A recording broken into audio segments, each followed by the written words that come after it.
प्रदीप जी के कार्यालय का आज उद्घाटन हुआ, इसे मैं जाहिर करता हूं। भारतीय जनता पार्टी के विचारों से प्रेरित होकर जनसामान्य लोगों की सेवा करने के लिए जनसंपर्क कार्यालय का जो उन्होंने काम किया है, उद्घाटन किया है, मुझे ऐसे लगता है कि प्रदीप यादव जी यहाँ बैठकर सारे यहाँ की जनता की समस्या को व्यवस्था में लाएंगे, लोगों को मदद करने का काम करेंगे और यहाँ के मेरे भाई और बहनों को न्याय देने का काम भी प्रदीप जी करेंगे।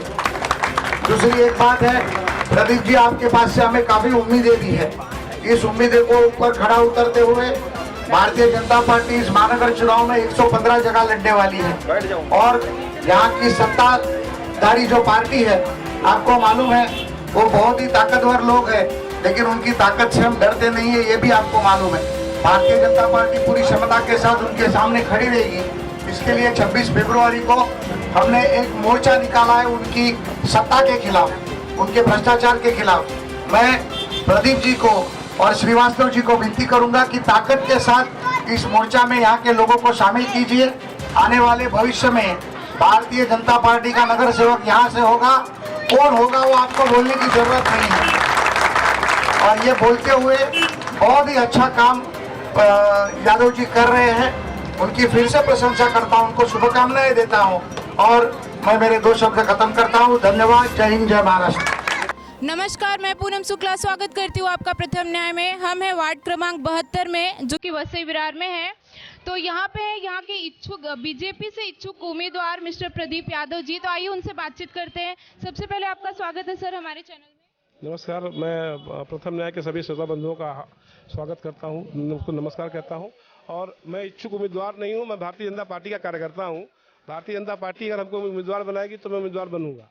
जी, तो यही हमारा आपसे क्वेश्चन है कि आपको कितना प्रतिशत अपने पार्टी पे भरोसा है कि आपको टिकट मिल सकता है? मुझे मेरी पार्टी पे पूरा भरोसा है, हर कार्यकर्ता के लिए भरोसा है, मेरे लिए नहीं। भारतीय जनता पार्टी कार्यकर्ताओं की पार्टी है और हर कार्यकर्ता को ही, हम लोग किसी एक परिवार की पार्टी नहीं है। भारतीय जनता पार्टी पूरे देश की पार्टी है, कार्यकर्ताओं की पार्टी। हमारे कार्यकर्ता ही आज देश के प्रधानमंत्री बने, किसी परिवार से नहीं आते हैं। और ऐसे ही कार्यकर्ताओं की पार्टी को है और कार्यकर्ताओं को ही टिकट मिलेगा भारतीय जनता पार्टी की। जी, तो जैसे कि यहाँ पे समस्याएं बहुत हैं, मूलभूत समस्याएं ही बहुत ज़्यादा है कि यहाँ सड़कें नहीं है, गटर नहीं है सही से। तो आपकी प्राथमिकता क्या रहेगी सबसे पहले करने की, अगर आप चुन के आते हैं तो? देखिए, आप लोग का चैनल हम लोग भी देखते हैं और हम लोग भी बताते हैं कि नहीं, आप लोगों ने इसके पहले सर्वे किया था और बहुत सारे चैनल ने सर्वे किया था, आपने खुद स्थिति लोगों को दिखाई है और लोगों ने बताया है। तो मैं तो ये जानता हूँ कि वसई विरार का सबसे खराब वार्ड, मैं बार बार बोलूँगा, क्योंकि यहाँ के जो लोग अभी जो जैसे जैसे आप नीचे बढ़ते जाएंगे वैसे वैसे जो है समस्या बढ़ती जाती है। जी, समस्याएं तो हम भी जानते हैं। हम आपसे ये जानना चाहते हैं कि आप कैसे उसको सही करना चाहेंगे, क्योंकि अभी यहाँ इतने सालों से चुनाव हो रहे हैं, उन्होंने कुछ नहीं किया। तो मतलब आपका क्या इसके लिए प्लानिंग है? आपने क्या सोच के खड़े हुए कि मैं आऊँगा तो मैं कैसे सारी चीज़ें सॉल्व कर सकता हूँ? देखिए, ऐसा है कि हम लोग कार्यकर्ता हैं, हमेशा जैसे पार्टी का, संगठन का और अपने माध्यम से हम लोगों ने लोगों का बहुत हित करने की कोशिश की है और पार्टी की जवाबदारी मिलती है। हम लोग सत्ता में और आएंगे तो जो हमारा अभी माननीय हमारे देवेंद्र फडणवीस जी ने सब मिल के वसई के लिए जैसे ब्रिज का निर्माण और मेट्रो की बात करी थी, अगर सत्ता में आज हम नहीं है होते तो उसका काम भी शुरू हो गया होता। ये तो एक कनेक्टिविटी की बात होती है और रोड रास्ता तो प्राथमिकता है। भारतीय जनता पार्टी की सत्ता मुंबई में है और भी जगह है, महानगर पालिका में। आप वहाँ के रोड रास्ते देख लीजिए। यहाँ पे 10 से 15 साल से नगर सेवक एक ही लोग हैं, एक ही परिवार के लोग हैं। उनकी मानसिकता क्या है? इतने बड़े बड़े बोल्डर रास्ते में पड़े हैं कि आदमी पैदल चलते हुए ठोकर खा के गिरता है और उसको सुधारना, उसको सही करना।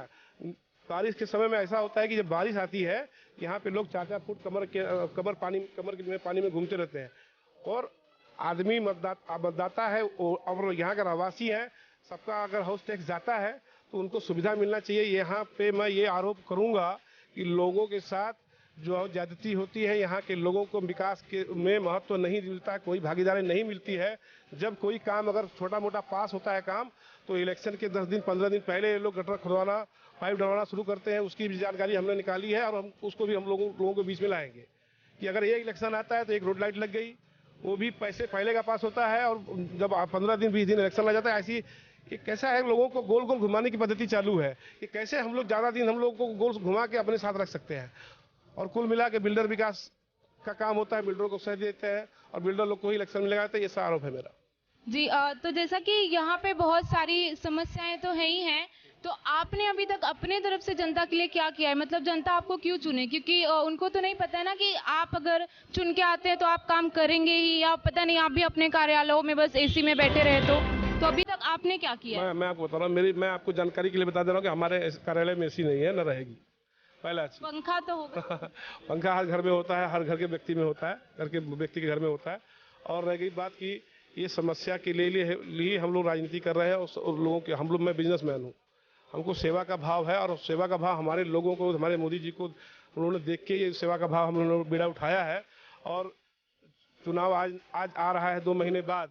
आज सुनिए, बता रहा हूँ आपको, यही लॉकडाउन में यहीं के 400-500 परिवारों को हम लोग अपने माध्यम से राशन, और सब कुछ राशन के पहले जहाँ भी कोई भी समस्या होती है, कोई भी व्यक्ति कुछ होता है, तो हम लोग उनके साथ खड़े रहते हैं। और अपने माध्यम से हम लोगों ने यहाँ की समस्या को महानगर पालिका में रखने की कोशिश की है, लेकिन यहाँ की सत्ताधारी पार्टी के दबाव में कुछ भी काम नहीं होता है। पुस्तक वितरण का काम तो मेरा कई सालों से बरसों से, और एक स्कूल में नहीं होता है, ये वसई पूर्व मंडल में हर स्कूल में होता है, जिसकी जानकारी हमारे संगठन के लोगों को है। आप लोग भी कभी आएंगे तो आप लोग भी बताता हूँ। तो आपको आगामी चुनाव के लिए बहुत बहुत शुभकामनाएं। धन्यवाद, बहुत बहुत धन्यवाद। हमारी अमरपाली मैडम है, भाई आगे बढ़ो।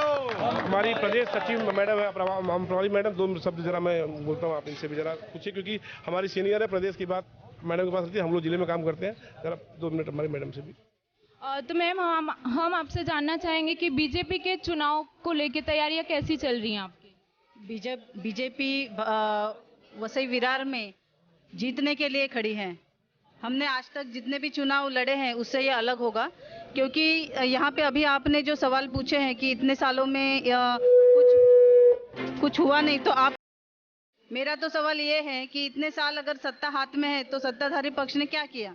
आज आप हमें पूछ रहे हैं तो मैं आपको पूछती हूँ कि आपने उनको एक बार पूछा क्या कि आप? जी हाँ, हमने उनसे पूछा, बहुत सारे लोगों ने अपना जवाब बताया, और बहुत सारे लोग कैमरे पे आने के लिए रेडी नहीं है, क्योंकि उन्होंने ऐसा काम ही नहीं किया ना कि वो आके जनता को बता सके कि हमने आपके लिए ये किया है। तो हमारा तो काम है पूछना हर किसी से। राइट। अभी मैं बात कर रही थी किसी महिला से, तो वो बता रही आए दिन यहाँ पे एक्सीडेंट के केसेस होते हैं, इतनी गंदी रोड है कि फ्रैक्चर होते रहते हैं, महिलाएं त्रस्त है यहाँ पे।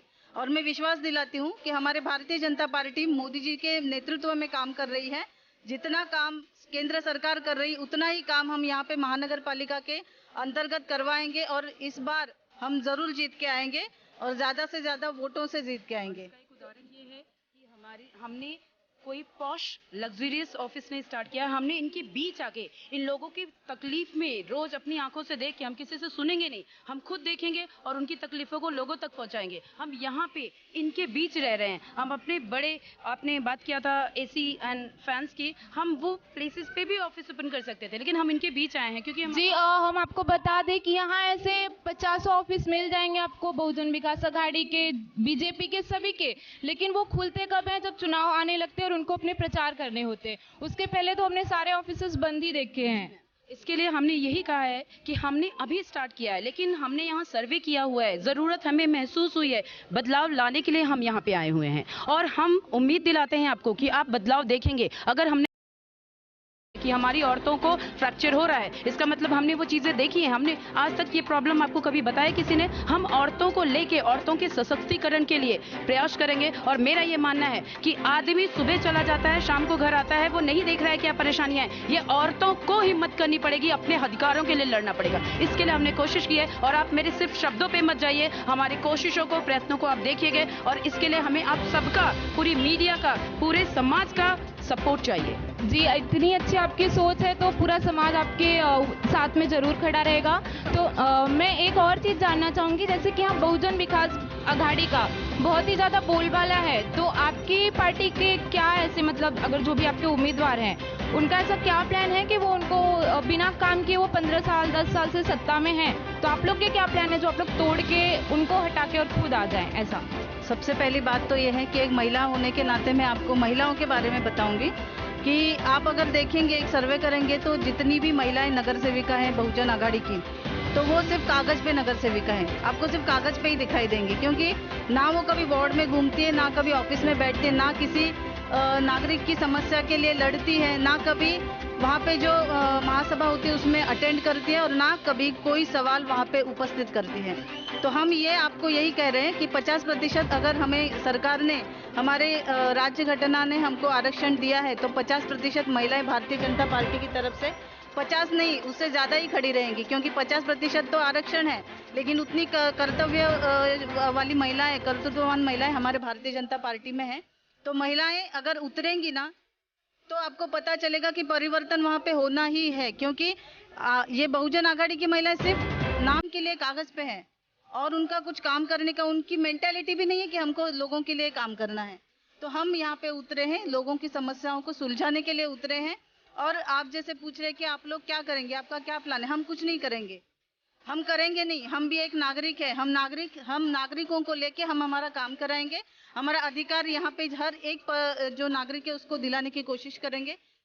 और ये कोशिश मुझे पता है, अगर हम अच्छे दिल से, साफ दिल से अगर कोई भी कोशिश करते हैं तो वो कभी नाकाम नहीं होती है। और इसका क्रेडिट हमारे भाई साहब को भी जाता है कि उन्होंने हम औरतों को ये सम्मान दिया कि वो अपने बराबर हमें खड़ा कर रहे हैं, हमें हमारी आवाज लोगों तक पहुंचाने का एक माध्यम दे रहे हैं। तो इसके लिए हम प्रदीप भाई साहब का बहुत ही धन्यवाद करते हैं। और भविष्य में मैं सिर्फ अपने पुरुष भाइयों से, ये जो हमारे पिता समान है, उनसे मैं रिक्वेस्ट करूंगी कि हम औरतों को आगे आने दीजिए। हम सिर्फ खाना बनाने के लिए नहीं है, हम बच्चे पालने के लिए नहीं है, हमें आप मौका दीजिए। हम आपके घरों को अगर संभाल सकते हैं तो हम अपने देश को भी संभाल सकते हैं।